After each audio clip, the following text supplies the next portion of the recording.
अरे भैया एक बार क्या क्या दिया, कमेंट करो यार। तुमने पता नहीं कितना सारा कमेंट कर दिया भैया। मैं ना चाहते हुए भी मुझे वीडियो बनाना पड़ जाता है, इसलिए तुम्हारा भाई एक और फिर एकदम ताज़ा पता नहीं कैसा कैसा वीडियो लेके आया। नहीं, कर्ण भक्तों की नहीं बजाएंगे इसमें। वीडियो डिसलाइक करोगे? अच्छा ये बात है। अच्छा थोड़ी बहुत बजा देंगे, ठीक है। तो यार जैसा कि सब जानते हो, जरासंध के वध के बाद भैया ये लोग सब अपना आते हैं इंद्रप्रस्थ, और वहाँ पे कौरवों ने बुलाया इनको जुआ खेलने के लिए, और वहाँ पे पांडव अपना सारा राजपाट हार जाते हैं, और भाई साहब ये लोग चले जाते हैं वन में। ठीक है, उसके बाद व्यास जी आते हैं हस्तिनापुर, और भैया वो पहले सबसे पहले धृतराष्ट्र को समझाते हैं कि उनको बुला लो बुला लो। वो भैया पैर में गिर पड़ते हैं। दादा नहीं, पापा थे शायद। पप्पा जी हमसे ना हो पाएगा, एक काम करो ना आप, मेरे वो बेटा देख रहा है, मेरा नालायक बेटा, उसको समझा दो, बहुत कमीना इंसान है, उसको जाके समझाओ आप। अगर वो मान जाए तो भैया सब ठीक है, तो बुला लिया जाएगा। फिर व्यास जी ने दुर्योधन को समझा, लेकिन दुर्योधन मंदबुद्धि गधा क्या ही समझेगा भाई, उसके अलग ही प्लान चल रहे हैं भैया। फिर व्यास जी के लाख समझाने के बाद भी दुर्योधन नहीं माना, आखिरकार नहीं माना। उसके बाद भैया व्यास जी ने कहा देखो पांडव बहुत ज्यादा शक्तिशाली हैं, तुम लोगों को अकेले ही मार सकते हैं वो। अरे भैया इतना सुनते ही दुर्योधन उठ के खड़ा हो गया।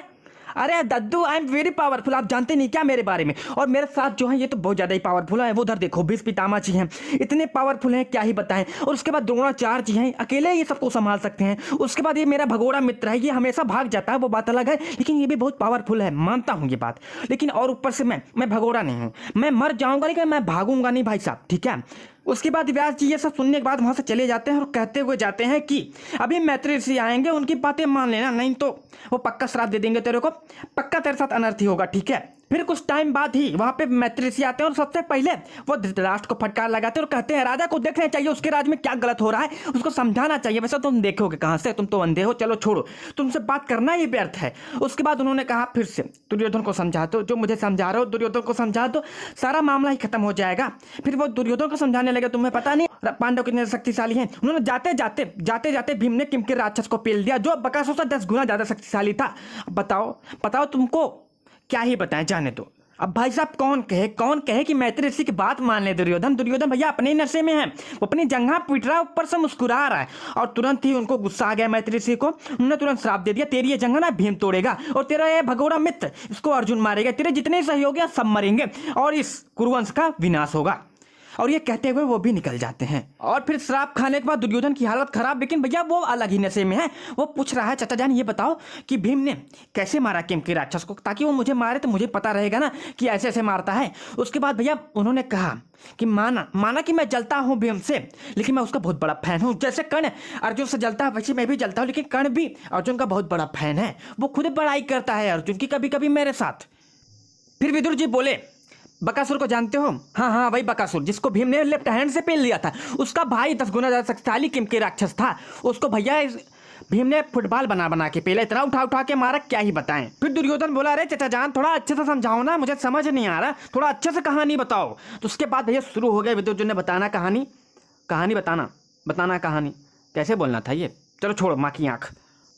तो भैया यार कहानी सुनो, मेरे मुंह से ही सुन लो, विदुर जी क्या ही समझाएंगे, वो अच्छे से नहीं समझा पाते, मैं समझाऊंगा ना। तो भैया यार पांडव जा रहे थे, उसके बाद भैया जैसे ही अंधेरे में किमकी राक्षस ने पांडवों को देखा और बोला अरे कहाँ चली सवारी, आज तो पार्टी तो बनती है। अल्लाह माफ करे, बहुत मनुष्य लग रहे हो, मत करो, रहने दो, बहुत बुरे लग रहे हो, तौबा थारा मूड खराब कर दिया। और फिर युधिष्ठिर महाराज बोले यार भैया हट जाओ, जाने दो हमको, कौन हो भाई तुम, कौन हो, क्योंकि मैं तो समझा रहा हूँ, ये पीछे वाला सीधा पेलता है, पूछता बाद में है, और मरने के बाद तुम क्या ही बताओगे। कर्ण की तरह तुम भी भग लो, अभी भी मौका है, भग लो। लेकिन भैया यार राक्षस मारने वाला कहाँ था, उसने पूछा कौन हो तुम लोग, पहले ये बताओ मुझे। और भैया उसके बाद जैसे उसने सुना भीम है हम, मतलब सारे पांडवों ने अपना नाम बताया, लेकिन जैसे उसने सुना भीम, उसकी हालत खराब, अरे तुमने ही तो मेरे भाई को मारा था। और भैया उनके सामने जाके खड़े हो गया और बोले तुम्हें डर नहीं लग रहा मुझसे? उसके बाद भीम बोले ना बिल्कुल नहीं डर रहा, बल्कि अगर मैं देखता हूँ तुम जैसे राक्षसों को ना, तो मेरे डोले फड़फड़ाने लगते हैं। ये बोलते हैं कि जल्दी मारो भोसड़ी वाले को, जितना जल्दी हो सके उतना जल्दी मारो। एक गाली दे दिया, गलती से माफ कर दियो, डिसलाइक मत करना यार, गाली थोड़ी बहुत निकल जाती है यार, क्या करें, आदत ही खराब है, चलो छोड़ो यार, जाने दो। और भाई ये सुनते ही यार राक्षस की हालत खराब। उसने कहा अरे तुमने ही तो मेरे भाई को मारा था और तुमने ही मेरे हिडिंब दोस्त को मारा था, आज मैं तुमको मार डालूंगा। और ये कह ही रहे थे इतने में भैया भीम भैया उछड़ के मारे 1 लाख, फ्लाइंग किक, सीधा गोटी गायब। एक गोटी गायब हो गई, एक गोटी पकड़, नहीं गोटी नहीं पकड़ा था उन्होंने चोटी पकड़ा था, चोटी पकड़ कर नचाया 2 बार 3 बार, उसके बाद एक पेड़ पे उठा के फेंक दिया, पेड़ से गिरा भाई, उसने वो पेड़ उखाड़ लिया, पेड़ उखाड़ के मारा भीम के ऊपर, भीम ने एक घूंसे में पेड़ की गोटी गायब कर दी। मतलब गोटी गायब करने में भैया भीम से अच्छा कोई कौन हो सकता है, अभी बताओ, कोई नहीं हो सकता, ठीक है।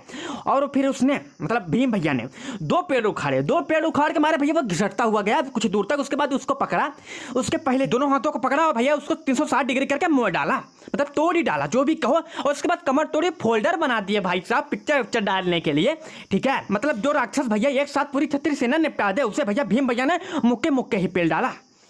भाई यार लेवल ही अलग है, स्वैग देखो भाई साहब का, स्वैग देखो पहले तुम, ठीक है। और भैया कुछ लोग आएंगे कर्ण भक्त, कहेंगे कि अगर कर्ण होता तो भैया पक्का भीम को हरा देता। कुछ भी सारे कर्ण भक्तों को यह पता होगा कि कर्ण ने भीम को जीवन दान दिया था, लेकिन उसके पहले क्या हुआ था, बाद में क्या हुआ था, ये कोई नहीं बताएगा ना, कोई जानना ही चाहता। चलो छोड़ो, हम बताते हैं, ठीक है। उसके बाद जब कर्ण ने भीम को रथहीन कर दिया और उसके सारे अस्त्र तोड़ डाली, फिर भीम ने उनको ललकारा कि आजा मल्ल युद्ध लड़ लेते हैं, कर लेते हैं, जो भी कहो, लेकिन भैया कर्ण ने सीधा मना कर दिया। मतलब हम भगोड़ों से उम्मीद ही क्या कर सकते हैं, आप भी जानते हो हम भी जानते हैं, ठीक है। सीधा मना कर दिया, ना मैं नहीं लड़ रहा क्योंकि मैं हार जाऊंगा, उसे खुद पता था मैं हार जाऊंगा। और कर्ण ने खुद कहा था द्रोणाचार्य जी से कि भीम ज्यादा शक्तिशाली है, मैं उससे नहीं जीत सकता, लेकिन अब मुझे पता है कर्ण भक्तों की भरोसा बिल्कुल नहीं होगा। मैं उनसे कहना चाहता हूँ एक बार प्लीज, एक बार कमेंट करने से पहले बुक पढ़ लो, लेकिन तुमको यार बुक नहीं पढ़ना, तुमको सूर्यपुत्र कर्ण टीवी सीरियल देखना है। चलो छोड़ो, जाने दो यार। तो यार भैया मैं आपसे कहना चाहता हूँ, हाँ आपसे ही, ठीक है। अब ऐसी छोटी छोटी वीडियो आएगी क्योंकि यार बड़ी ज़्यादा वीडियो अपलोड करने पर व्यूज़ नहीं आते यार, कोई देखता ही नहीं इतनी बड़ी वीडियो, ठीक है। तो 6 मिनट 5 मिनट ऐसी वीडियो आएगी, लेकिन रोज आएगी, जल्दी जल्दी आएगी, मतलब बहुत जल्दी जल्दी आ जाएगी। मतलब कितना जल्दी बताएं, नहीं एक दिन में एक ही आएगी, तो बस खत्म। लाइक कर दो, सब्सक्राइब कर दो, सब्सक्राइब मांगना जरूरी है क्योंकि यार कोई कंपेयर कर रहा है अपने सब्सक्राइबर से, वो बात अलग है, वो 7 महीने से मरवा रहा है। चलो छोड़ो, जाने दो। मैं कितनी बार ये बात बोल चुका हूँ, 2 बार बोल चुका ना, चलो जाने दो यार, छोड़ो। तो भैया बस खत्म, बाय।